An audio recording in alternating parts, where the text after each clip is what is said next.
السلام علیکم ناظرین آپ دیکھ رہے ہیں ذوالفقار راحت یوٹیوب چینل اور میں ہوں ذوالفقار راحت۔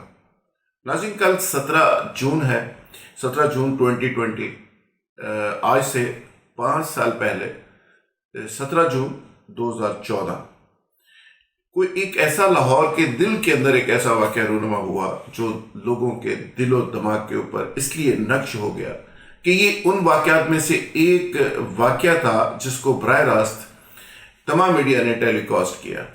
یہ واقعہ تھا سانحہ ماڈل ٹاؤن کا، جس میں سارا دن بال ٹو بال کمنٹری، بلکہ 24 گھنٹے سے زائد وقت کے لیے کمنٹری چلتی رہی۔ ٹی وی کیمرے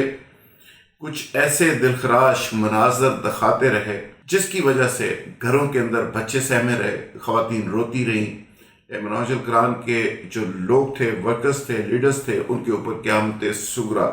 برپا رہی۔ طاہر القادری صاحب اور اس کی فیملی اور باقی جو اس کے معاونین اور ان کے کارکن اور ان کے لیڈرز، وہ ایک محاصرے کے اندر رہے، ان کی تمام فیملیز محاصرے میں رہیں۔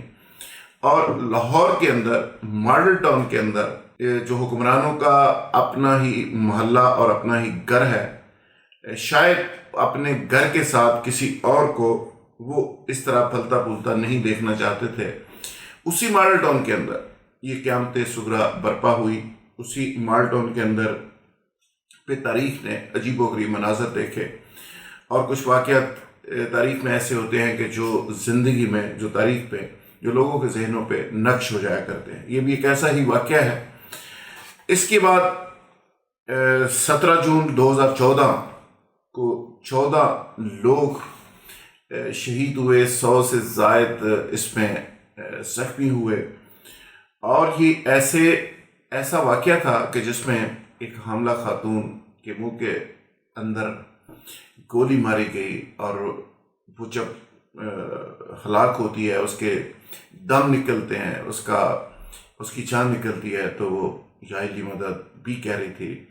اس طرح کے مناظر بھی دیکھے گئے۔ اور یہ سارا کچھ کشمیر کے اندر تو ہم دیکھتے ہیں، یہ بھارت کے اندر تو دیکھتے ہیں، فلسطین کے اندر تو دیکھتے ہیں، لیکن لاہور کے اندر یہ سب کچھ ہوا۔ آج تک یہ ہمیں ہضم نہیں ہو رہا۔ اور سب سے بڑی بات، ہم کہتے ہیں کہ کفر کا نظام چل سکتا ہے لیکن ناانصافی کا نظام نہیں چل سکتا۔ پھر ناانصافی کی انتہا دیکھیں کہ ایک FIR درج ہوتی ہے، اس پہ شہید ہونے والے لوگوں کا فرق ہوتا ہے، پھر دوسری درج ہوتی ہے، پھر اس وقت کے chief of army staff Raheel Sharif کی مداخلت کے اوپر FIR درج ہوتی ہے۔ پھر ہم دیکھتے ہیں کہ طاہر القادری صاحب انصاف کے لیے در بدر جاتے ہیں، ان کے ورکرز جاتے ہیں، JIT بنتی ہے، پھر دوسری JIT بنتی ہے، پھر انکوائریز ہوتی ہیں، پھر ہائی کورٹس کے اندر کیس چلتا ہے، پھر آگے چل کے کچھ لوگوں کو جیل بھیج دیا جاتا ہے، اور جو با اثر لوگ ہوتے ہیں، جس میں رانا ثناء اللہ صاحب، جس میں شہباز شریف صاحب، جس میں حمزہ شہباز صاحب، ڈاکٹر توقیر شاہ صاحب، اور کچھ اور لوگ ہیں جو نامزد FIR کے اندر نامزد ملزم ہیں، ان سے کوئی پوچھتا بھی نہیں اور ان سے کوئی بات بھی نہیں کرتا۔ اور آج بھی وہ بالکل اسی طرح پھر رہے ہیں، اسی محلے کے اندر، اسی محلوں کے اندر، اسی علاقے کے اندر، اسی شہر کے اندر، اسی ملک کے اندر۔ اور اگر کوئی بیچارہ آج بھی رو رہا ہے اپنے شہداء کو، تو وہ شہداء کے وارث رو رہے ہیں۔ اگر کوئی آج بھی انصاف کے لیے ترلے لے رہا ہے، منتیں کر رہا ہے، عدالتوں کے چکر لگا رہا ہے، تو وہ شہداء کے وارث ہیں، وہ منہاج القرآن کے کارکن ہیں، وہ منہاج القرآن کا سربراہ ہے، اس کی فیملی ہے، اور وہ تمام لوگ ہیں۔ اس کا ایک اور بڑا زبردست پہلو جس کو سننے کے بعد، دیکھنے کے بعد مجھے احساس ہوا کہ طاہر القادری صاحب کا تربیت کا نظام کیا ہے، طاہر القادری صاحب کے کارکن کس قدر کمیٹڈ ہیں۔ جب ان با اثر حکمرانوں نے اپنے نام نکلوانے کے لیے کیسز سے طاہر القادری صاحب کے ورکر سے رابطہ کیا کہ جی اتنے کروڑ لے لو، اتنے ارب لے لو، کئی نیگوسیشنز ہوئی، با اثر سے با اثر ترین لوگ اس میں پڑے، لیکن ان لوگوں نے آگے سے یہ کہا کہ آپ ہم سے الٹا، ہم اپنے گھر بیچ کے آپ کو دے دیتے ہیں، آپ اپنے بچے کو کچھ دیر کے لیے ہمارے حوالے کر دیں، جس طرح ہمارے بچوں کے ساتھ ہوا اس طرح آپ کے بچوں کے ساتھ بھی ہو جائے۔ تو پھر یہ شرمندے ہو کے لوگ واپس آئے، لیکن مجھے احساس ہوا، مجھے اندازہ ہوا کہ ڈاکٹر طاہر القادری نے جو وقت گزارا ہے، جو تربیت کا ایک نظام دیا ہے، جو لوگوں کو سمجھایا ہے بچوں کی طرح، وہ رائے گا نہیں گیا.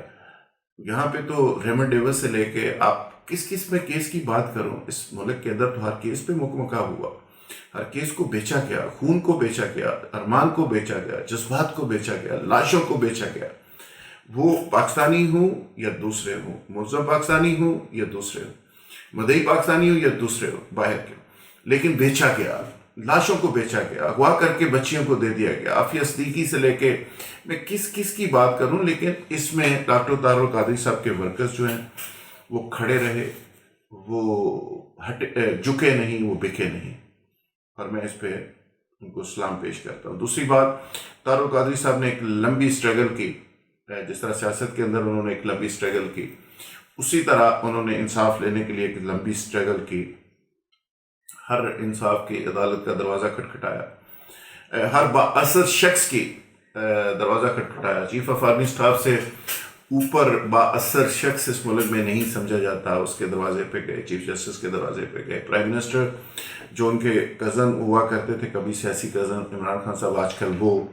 پرائم منسٹر ہیں، اور ان کی گردن کے اوپر میں سمجھتا ہوں یہ انصاف ہے کہ وہ انصاف لے کے ان فیملیز کو دیتے ہیں یا نہیں. ڈاکٹر طاہر القادری صاحب کے ساتھ وفاق کرتے ہیں یا نہیں. ڈاکٹر قادری صاحب نے تو وفاق کر دی، وہ تو دھرنے میں بھی انہوں نے لاشیں اٹھائیں، قبریں کھودیں، لیڈ کیا، مارے کھائیں، ڈنڈے کھائے. جو تحریک انصاف کے کارکن نہیں کر سکتے تھے وہ قادری صاحب کے لوگوں نے، قادری صاحب نے خود کیا.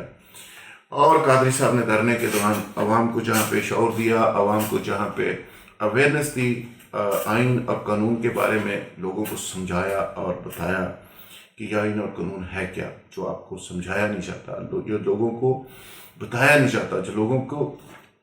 رائٹ سے متعلق چیزیں تھیں، شکیں تھیں،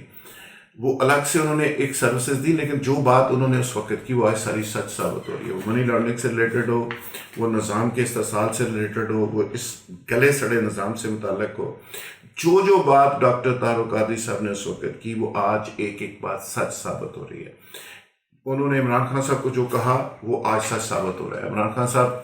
کو اس وقت قادری صاحب بھی کہتے تھے، ہم بھی کہتے تھے کہ یہ نظام آپ کو کھا جائے گا، یہ نظام اور بہت سارے لوگوں کو کھا گیا، یہ گلا سڑا نظام ہے، یہ آپ کو بھی کھا جائے گا، یہ کچھ نہیں کرنے دے گا. اس کا نتیجہ یہ نکلا کہ آج قادری صاحب کے لوگوں کو انصاف بھی نہیں ملا، اور وہ خواتین جو شہید ہوئیں، ان کے بچے، ان کی کم سن بچی،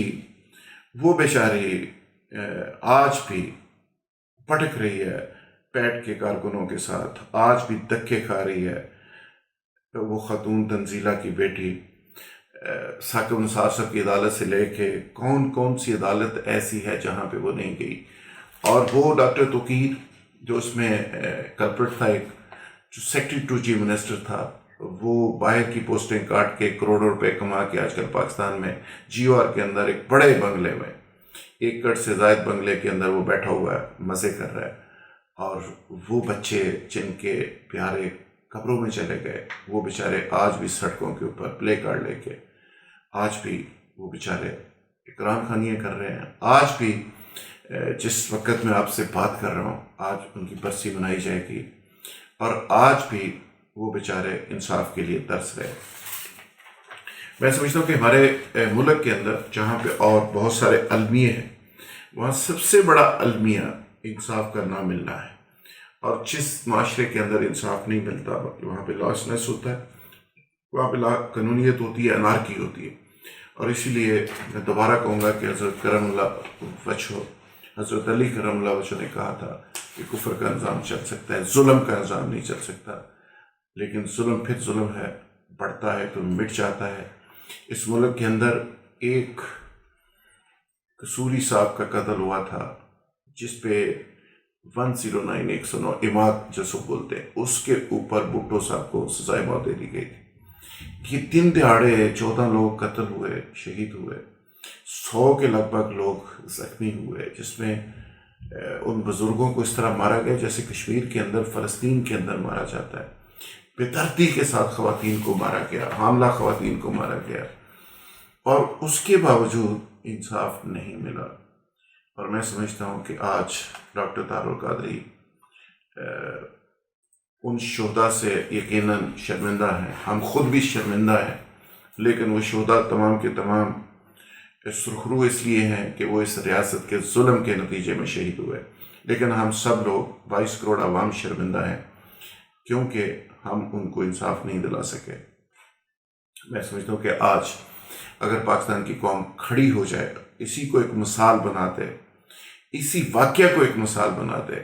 تو میرا خیال ہے کہ یہ اس ملک کے اندر ظلم ہمیشہ کے لیے بند ہو سکتا ہے۔ اور دیکھیں اس میں وجہ کیا تھی، بنیاد کیا تھی؟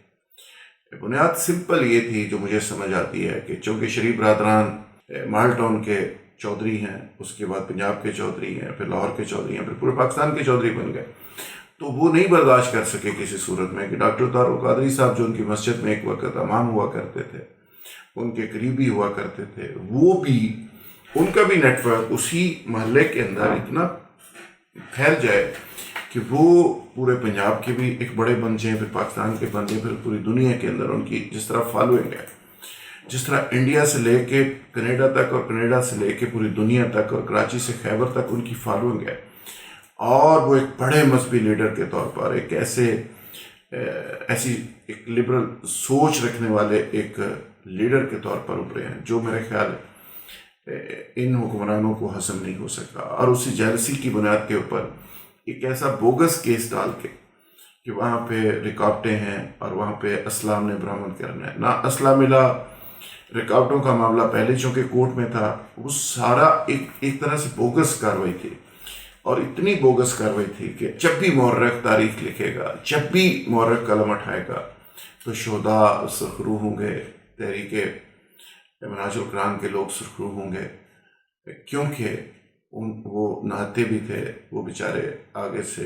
پتھر مار رہے تھے اور آگے سے گولیاں برس رہی تھیں، اور یہ سارا کچھ جو کچھ ہوا میں سمجھتا ہوں کہ مورخ اس کو کبھی جھٹلا نہیں سکتا۔ یہ تاریخ لکھی جا چکی ہے، اور جو قاتل ہیں ان کا انجام بھی لکھا جا چکا ہے۔ یہ اس میں دیر ہو سکتی ہے لیکن سزا ان کو، میرا دل کہتا ہے، ضرور ملے گی۔ اور سب سے بڑی بات کہ ڈاکٹر طارق قادری صاحب کہ جو لوگ ہیں آج بھی وہ کمیٹڈ ہیں، وہ کسی طرح سودے بازی نہیں کر رہے، وہ کسی طرح بک نہیں رہے، وہ آج بھی اپنے ہدف کے اوپر نظر رکھے ہوئے ہیں، آج بھی اپنے ٹارگٹ کے اوپر نظر رکھے ہوئے ہیں، آج بھی وہ اپنے پیاروں کا بدلہ لینے کے لیے وہ کھڑے ہیں۔ بدلہ تو اس ملک کے اندر بڑی آسانی سے لیا جا سکتا ہے، ڈاکٹر طارق قادری صاحب آج حکم دے دیں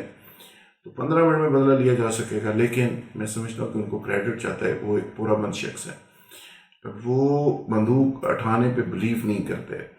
وہ عدالتی راستہ اختیار کر رہے ہیں، وہ قانونی اور آئینی راستہ اختیار کر رہے ہیں، لیکن قانون اور آئین کو بھی چاہیے کہ وہ ایسا شخص جو غیر قانونی راستہ اختیار نہیں کرتا، جو بندوق نہیں اٹھاتا، اس کو قانون راستہ دے، اور جو ظالم ہے اس کو انجام تک پہنچائے۔ لیکن میں اگین یہ کہوں گا کہ ایک ایسا واقعہ ہے کہ جب بھی مورخ قلم اٹھائے گا تو ان مظلوموں کے بارے میں ان کو مظلوم لکھے گا، شہداء کے بارے میں شہید لکھے گا، اور جو ظالم ہیں ان کو ظالم لکھے گا۔ اور ظلم کی تاریخ ویسے پوری دنیا میں اتنی ہی ہے کہ جب تک اس کو سہنے کے لیے لوگ موجود ہوتے ہیں ظلم قائم رہتا ہے، جب لوگ سہنے سے انکار کر دیں، ظلم کو سہنے سے انکار کر دیں، تو ظلم ختم ہو جایا کرتا ہے۔ اس دعا کے ساتھ کہ اللہ میاں ان شہداء کو جنت میں، یقیناً اس جنت کے حقدار، اس میں جگہ دے، اور جو ظالم ہے، جس نے بھی ظلم کیا